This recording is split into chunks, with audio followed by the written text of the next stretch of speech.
I went to my local library this past weekend and I picked up a few things, so let me show you what I got. When Among Crows by Veronica Roth. I'm sure we all saw her announcement that she's going to return to the Divergent series, kind of, and I haven't read anything from this author since book 2 in that series. And this sounded really interesting, kind of up my alley, more so than Divergent. It's supposed to be an urban paranormal fantasy series set in Chicago with Slavic elements, and I believe we follow a monster hunter who is going to team up with a monster to like hunt down something. I'm not quite sure, but it's a little novella series, and I know my library has a second book if I really enjoy this one. I specifically saw one reviewer say that this is kind of reminiscent to Ilona Andrews, which, if you know me, I'm currently on an Ilona Andrews high, so I think this will be perfect for me. The Possession of Alba Diaz by Isabel Cañas. I really enjoyed the Hacienda from this author. The first chapter of that book just like stole my heart.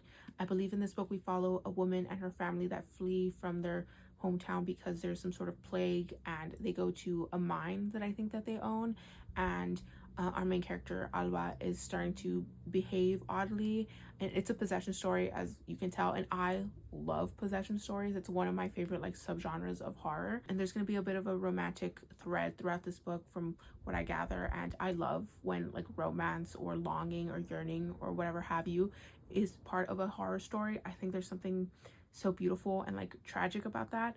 So I hope I really enjoy this one.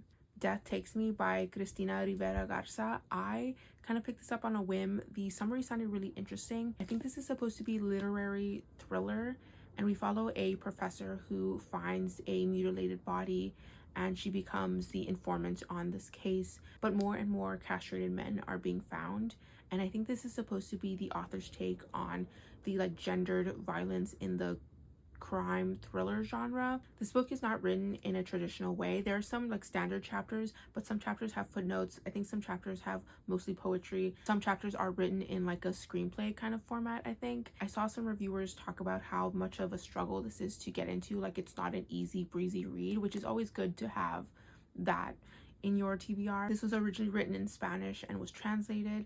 I believe the author is Mexican or of Mexican descent. I'm not quite sure, so don't quote me on that, but I don't think I've ever read literary thriller before, so this is going to be a new experience for me, which I enjoy. So this is everything that I picked up at my local library. Please remember to support your local libraries as well.